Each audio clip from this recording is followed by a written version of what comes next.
Hello and welcome to the Office Hours show. This is the Soul of Business edition, the Thursday Soul of Business edition.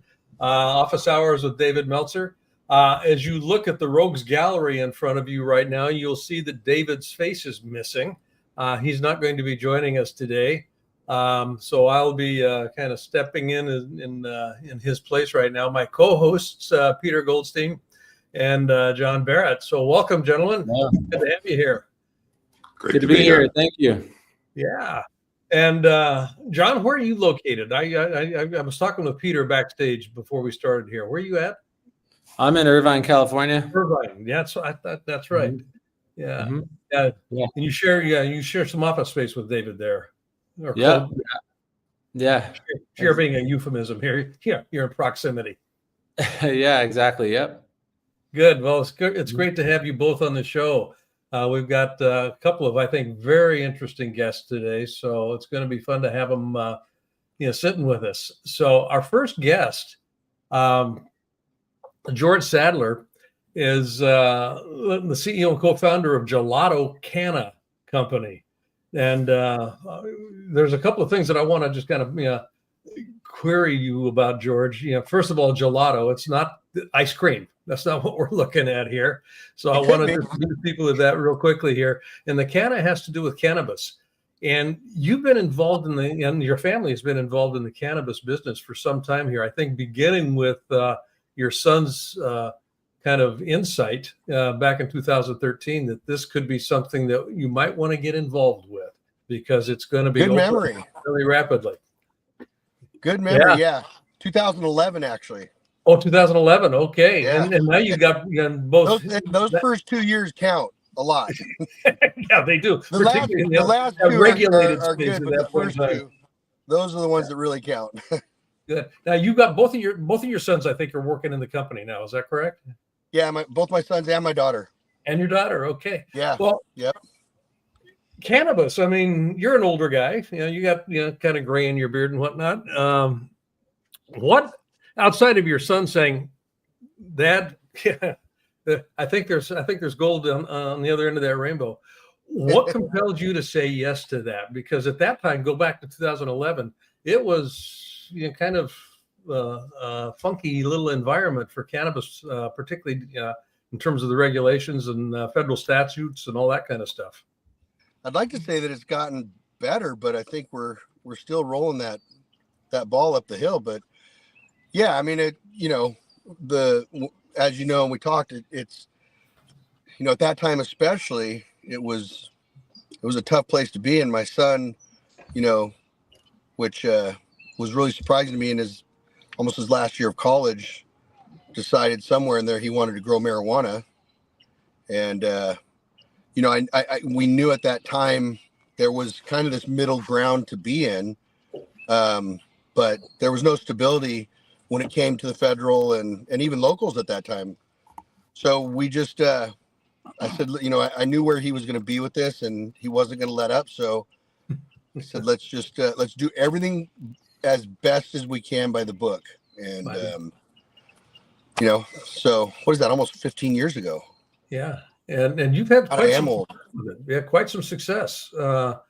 You've got a couple of storefronts open now, I believe, both in California and Michigan, if memory serves. Now we have a store in Lake Elsinore here in California. We are in Michigan operating, getting ready for Missouri and Arizona, but right now it's Michigan and California. Our previous company, we were multiple states as well, and then our store, my one of my sons that's in the business with us as well, he's also one of the owners between the three of us on the store in Lake Elsinore. Otherwise, right, we're just straight manufacturing. So you're on the manufacturing side predominantly then. That's interesting. Yeah. Yeah, I know a little bit about that just from some work that I've done with a couple of clients up here in the Northwest, particularly in Washington State. And gotcha. that growth, they grow organic, and so it's really tightly regulated just in terms of not only the growing but then the distribution out of the warehouses. Yeah. What has been your biggest challenge in that regard? I mean, I think the biggest challenge kind of is something you're not really going to think about. And I think it's branding. Everything has gone to branding. You're either playing on the dark side or the illicit market. And even then, now it's still kind of going that direction to even brand on the off market.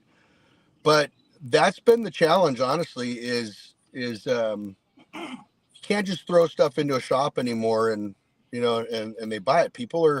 They're seeking kind of a security and a brand and wanting to be a part of something. And so we did that with our previous company that we sold, and then this company as well is being it's being very well received.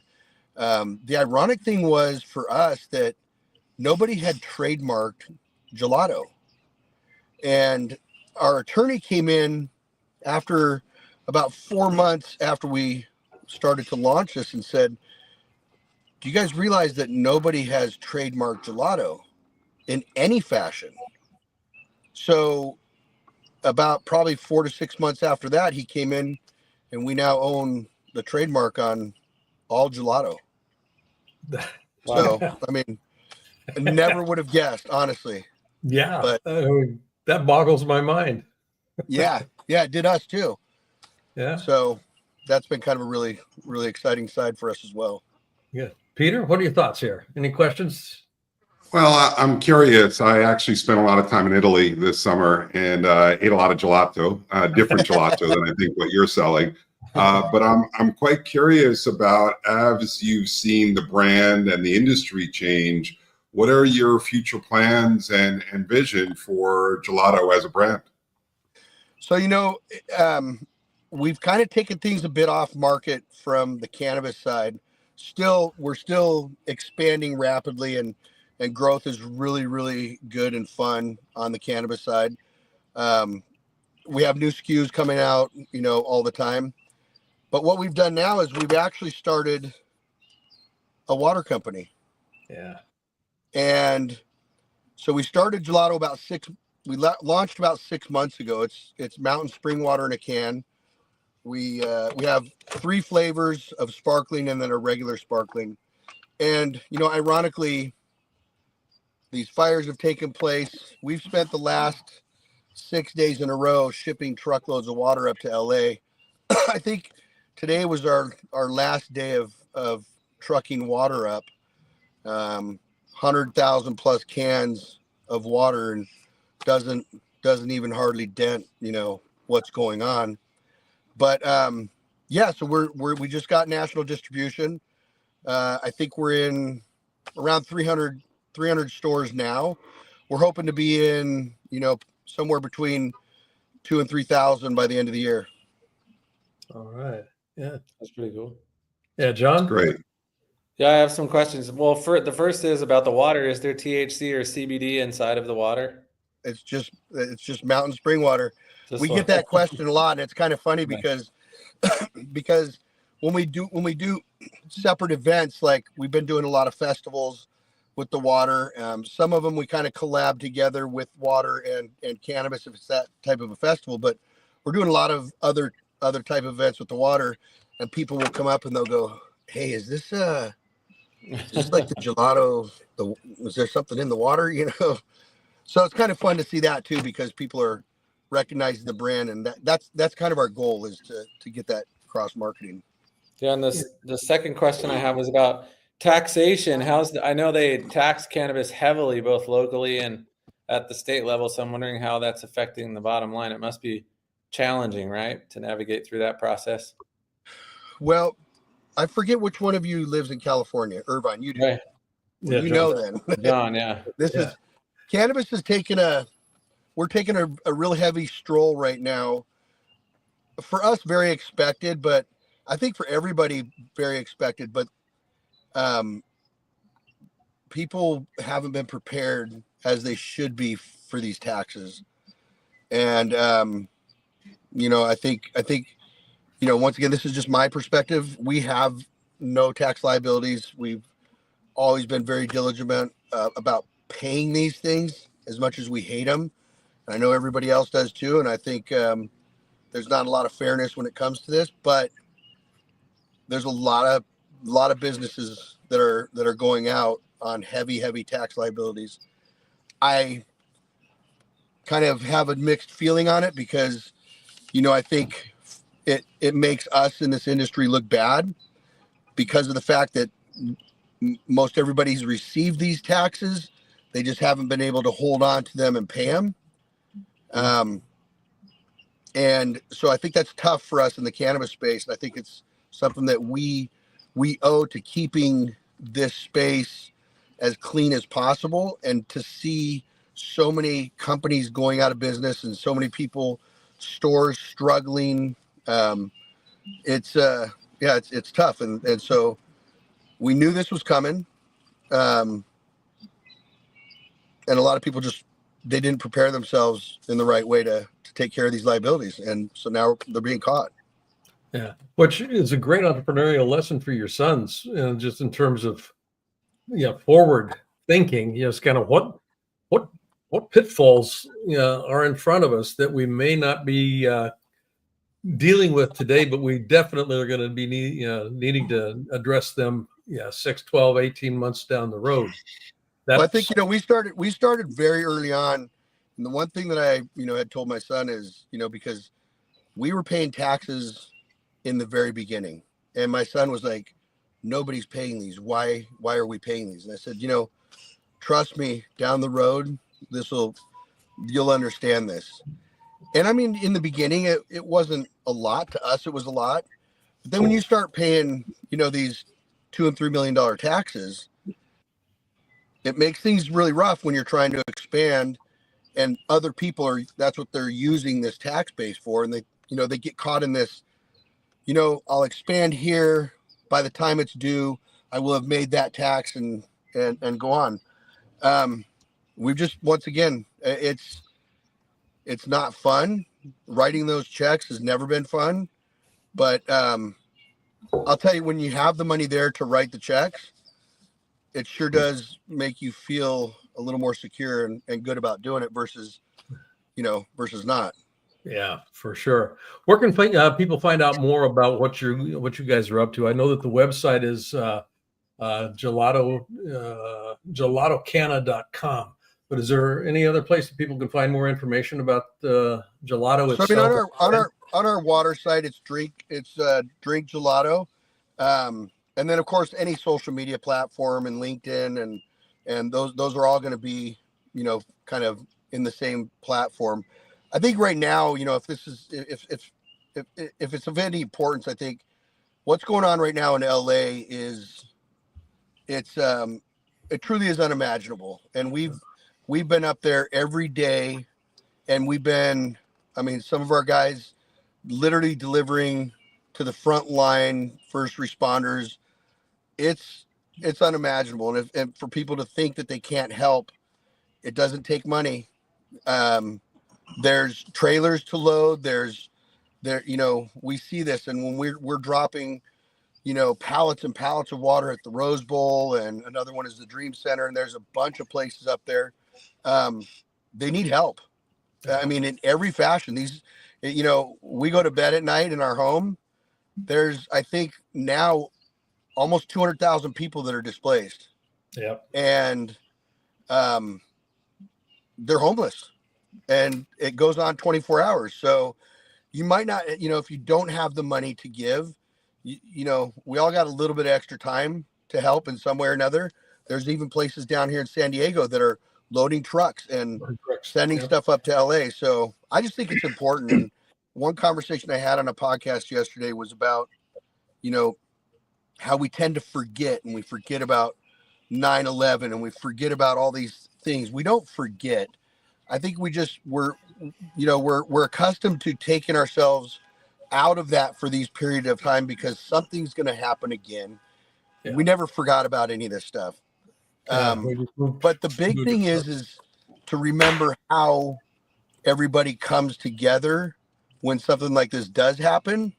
There's nobody sitting there loading up trucks, talking about Donald Trump and politics and all this stuff. Nobody cares. Yeah. So I really think it's important right now, especially no matter where you're at, in some way or another, just help out somehow, because this is horrible. Yeah. Well, I love the work that you're doing, George. We commend you on it, and Thank you. absolutely best of luck with the endeavor with your whole process. I mean, you got tequila coming up here on the horizon, and we didn't even get into that. No, So we didn't. yeah, so folks, yeah, check it out. Yeah, get yourself some gelato, gelatocana.com. And we'll see Thanks, you next guys. time. Thanks. Thank Good you. connecting with you. George. Thanks, guys. Take care. Wow.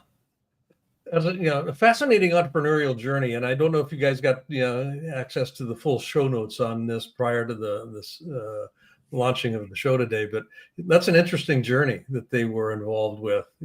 Like you said, going back to 2011, that's 15 years ago, and No doubt. I had my venture into cannabis early on in California, and it's a volatile road. To last that long in this sector, it's probably like dog years. It's probably for every 1 year, he's probably lived 7 or 10 or something. And I also love the family component, like he's mentoring and leading his son, and building the culture around not just the product and innovation, but around the family and legacy. Good. Well, the calamity in LA has been stressful. Obviously, I mean, that is a complete understatement. So one of the questions that I've been working with some of my clients is just kind of how do you kind of maintain a sense of equanimity? I mean, so your hair's not on fire. You can actually go about your day to day in a way that is productive but not reactive. It's real easy to become reactive when you've got the world around you literally going up in flames. And our next, our next guest, Julie Potiker, is a mindfulness expert, and she's got a fascinating book out. And I want to talk to you, Julie, about the acronym that you've got with this. And I'm just to know the title of the book, SNAP! From chaos to calm. And I've been a practicing meditator since oh my goodness, probably about 1971 is when I started meditating. So that's amazing. Yeah, that's a long time. And the idea of, Mickey Singer, one time I came across this quote from him. If the goal of meditation is stillness, his point of view was stillness is not quiet. Stillness is the absence of self. So, when my ego gets out of the way, the monkey mind goes with it. With your work, with the clients with whom you work, you've got this methodology that you've kind of codified. First of all, I'm going to just start with the question: what does SNAP stand for? It's a method to regulate your nervous system. The S is soothing touch. One of the places when you put your hands on your body is going to downregulate cortisol and adrenaline. It's going to allow oxytocin and endorphins to course through you. That's the mammalian caregiver response, which science has discovered, thank goodness, that when a baby cries out in the wild and it gets picked up by an adult or in a nursery at home, oxytocin and endorphins get released in the infant and in the adult. So we can do that for ourselves. We don't need to find somebody to hug. We can place our hands on our own body, and it begins this cascade of feel-good hormones. Before you can even get your thinking mind online, you're already starting to calm down. So that's the S, soothing touch. Then the N is name the emotion. And let's say it's anxiety, it's fear, it's whatever it is. When you're naming it, I'm sure you've heard name it to tame it, feel it to heal it. When you're naming it, a couple more seconds are going on, and all this time is the time you need to get your prefrontal cortex online, which is behind your forehead in your brain. That's what you want to make a more skillful response. So you're doing these things, you're starting to calm down your physiology, and then the A is, what do I need to hear right now? And what do I need to do right now to shift my mood? And what do I need to hear right now is the penultimate mindful self-compassion question. I'm a certified mindful self-compassion teacher. That's a set 8-week curriculum that was created by Kristen Neff and Chris Germer, and they have a bunch of books, and I've done all these different adaptations through them.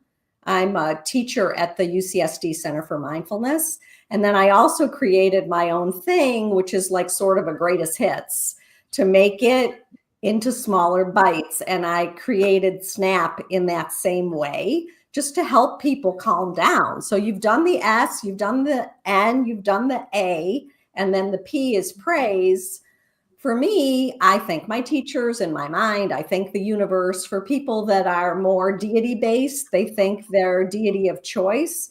And it folds right into the gratitude practice, which, as I'm sure you know, is like winner, winner, chicken dinner. It's, if you have a gratitude practice, it helps in every single area of your life. And it's been studied for 60 years. So that's SNAP in a nutshell. And I know we have like such a short time. I normally have an hour. And so I'm just like, blah, blah, blah, blah, blah, to you. Yeah, but yeah, that's a perfect way of describing it, because there is a methodology to that. I mean, the idea of, I mean, gestures. When I first started meditating, there was, the soothing touch, literally came into play up the breathing. All of these modalities, Exactly. were part and parcel of this. And I love the idea of naming. This is actually part of the emotional intelligence regime too. Naming, if I can get it named, it moves from outside, from inside of me to outside of me. And if it's outside of me, it's not a part of me. Right. And because you're a seasoned meditator, you can be aware once your mind calms down from doing focused attention, then you get into the open awareness. That's how I teach meditation. I teach loving kindness meditations every single week.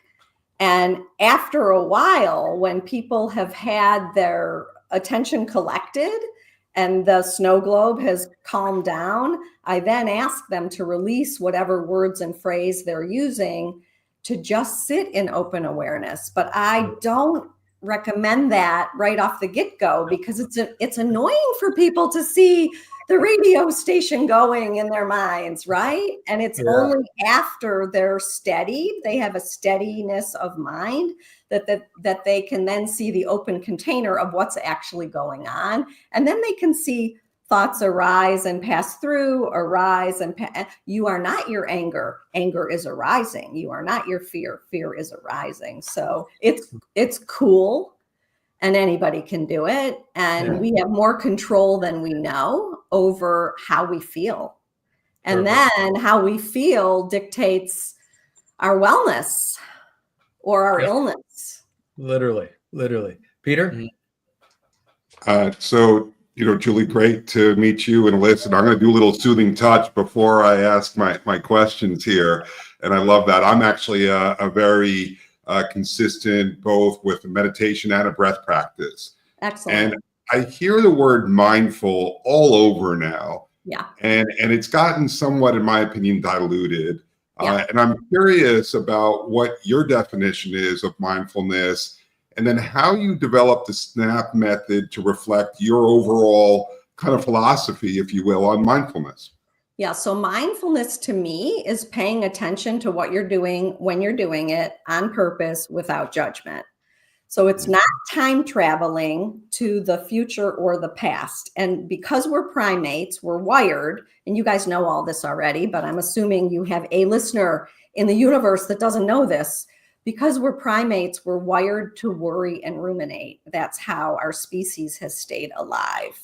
So mindfulness drops that away, and it drops you into, I'm cooking this soup pot. I'm cutting these vegetables. I'm not doing my to-do list at the same time. I'm walking in nature and actually feeling the air on my skin, listening to the sound of the bird songs, smelling the pine, whatever it is. All of those things. When I have my first couple sips of coffee in the morning, I'm actually looking at it.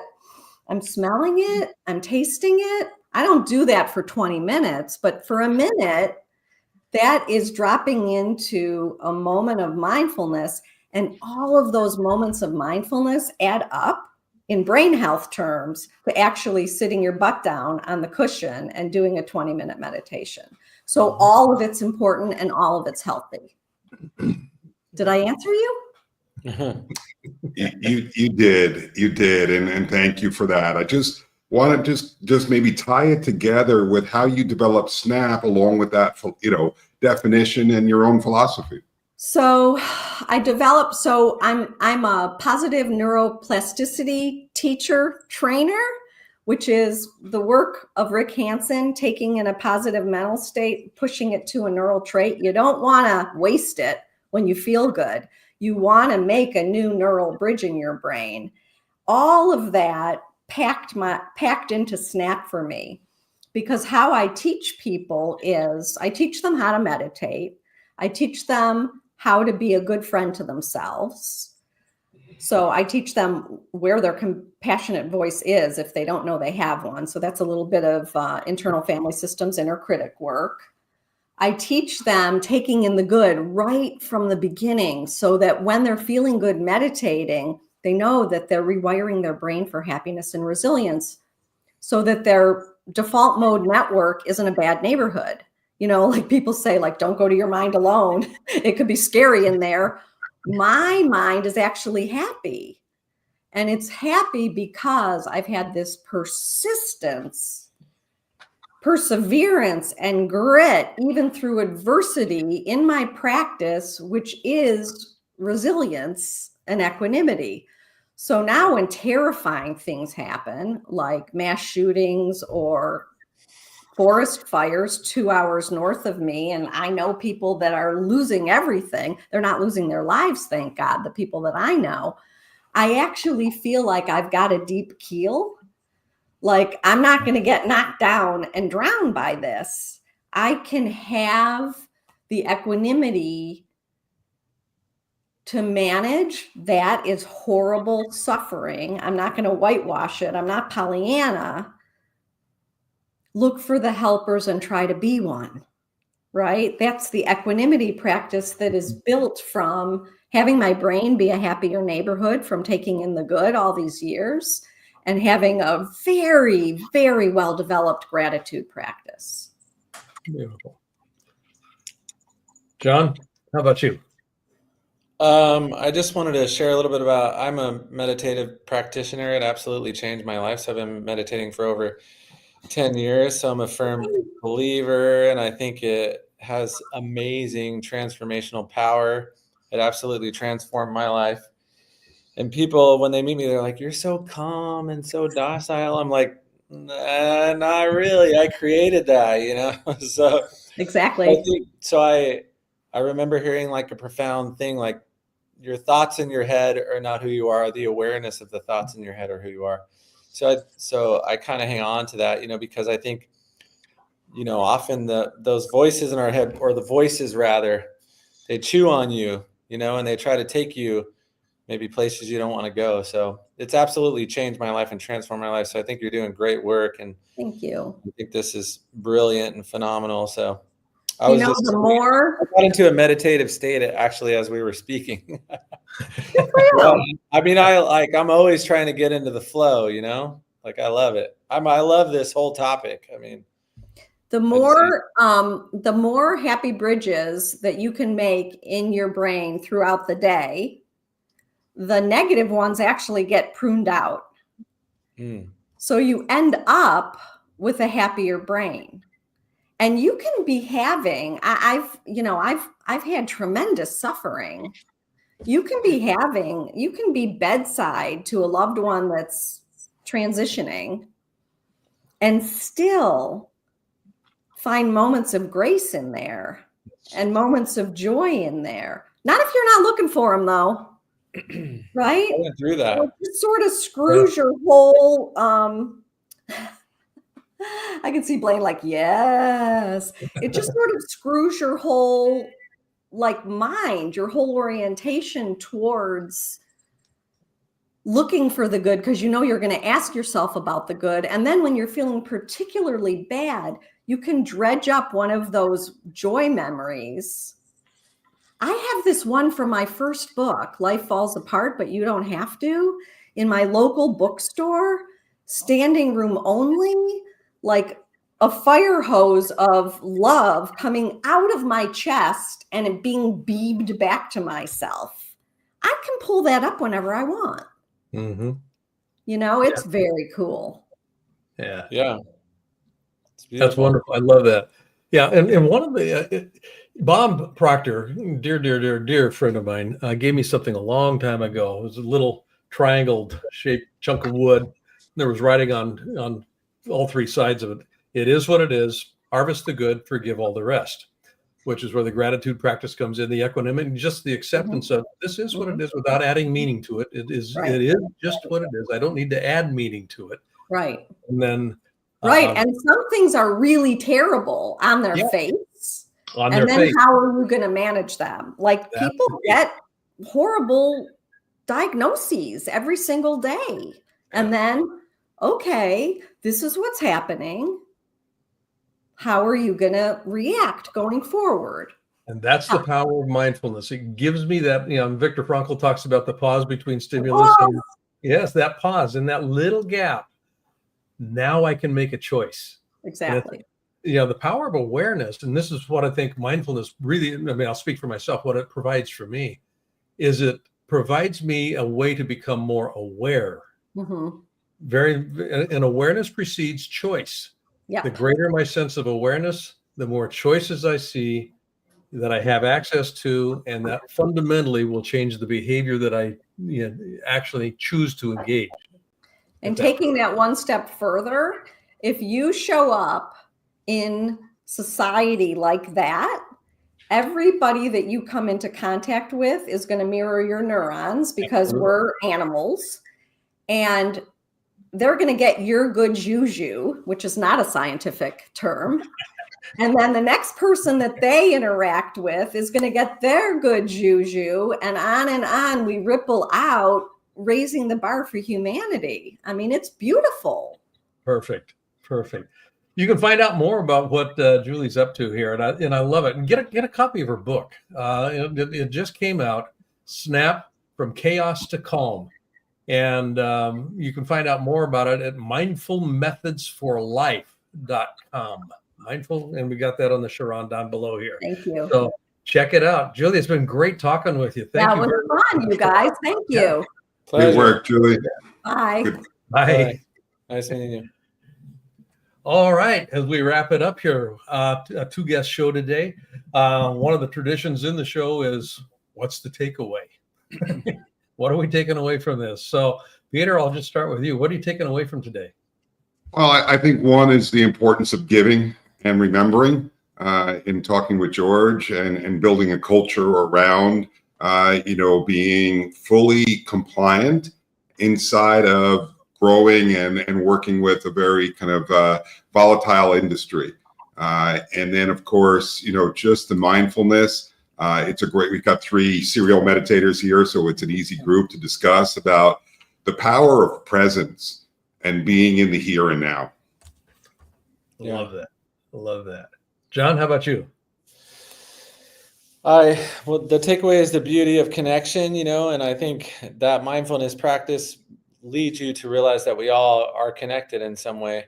And I think when you're mindful of that, opportunities like helping the people that have been displaced in Los Angeles and thinking creatively about how to be a contributor to that is something that might come up, and something that I often think about. A lot of times people walk around feeling alienated and separated when in reality we're all connected. And I think having that mindfulness and that thought puts you in a position to have a more vibrant life, fulfilling life, and be a contributor to people. So it's just something I was thinking about throughout the whole thing. That's good. Yeah. And I'll just pick up on that one just for myself. Yeah. And I'll speak to the wildfires. Both of our guests are in completely different sectors, if you will. If we look at it through market lens, we've got cannabis on one side, we've got mindfulness on another. But both guests were talking about the impact of what they do on how I deal with calamity, how I deal with tragedy, how I deal with the unexpected that you can't really plan for. But if you, what can I do at this moment in time, whether it's bringing water up to the first responders or those that need it, that don't have it, or whether it's, how can I calm the mind down so that I'm more productive, more responsive, and more healthy, in the way that we're working. So that's what I'm taking away with this. So guys, I want to thank you for showing up. For those of you listening, David will be with us next week. And I know that for a fact because he's going to be with me. So I'll bring him up to the screen with me. So Peter Goldstein, John Barrett, it's been a pleasure. Thank you. With you today. Thank you very much for showing up. Thanks so much. Tune in on Friday, that's tomorrow, for David's regularly scheduled Friday morning shows. And I think Gigi will probably put that in the are you going to run that across the screen down at the bottom here so that they know where to go? I'm not seeing anything come on. Well, those of you that are watching, you know where to go. And if you're a part of Dave's community, you will be getting some notification about that. There it is. Join David's text community. So if you want to be a part of what he's doing, that's the number to go to, and you'll be notified when he's available. So I want to thank you for listening. This is Blaine Bartlett hosting today's office hours, the Soul of Business version, and we'll see you next week. Take care.